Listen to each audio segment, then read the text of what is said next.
So brand new snare that's just been laid. You know, here you get a sense of the bushcraft that we're talking.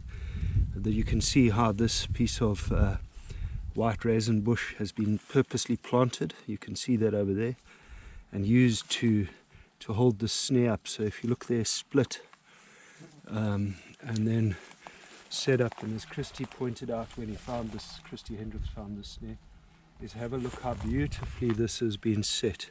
So this guy's used the bark straight off the mopani, not changed anything, and then the snare has been set over here, and you can see no change in coloration. Small snare targeted for probably sharpsgraspok, duiker, animal, that kind of size. Well done, Mr. Hendricks.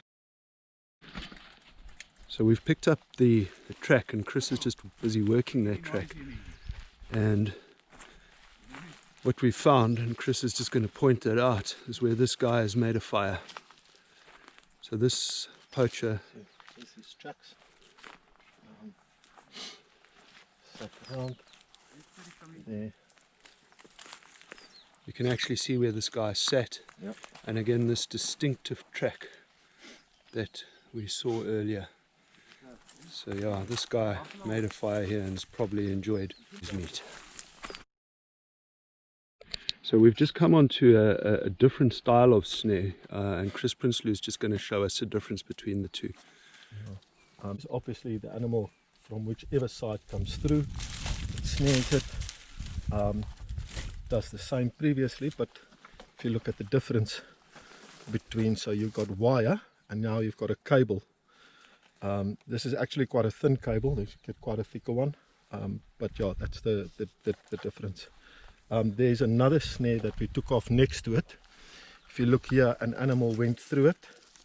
Obviously it was quite a big animal, and it actually broke the snare.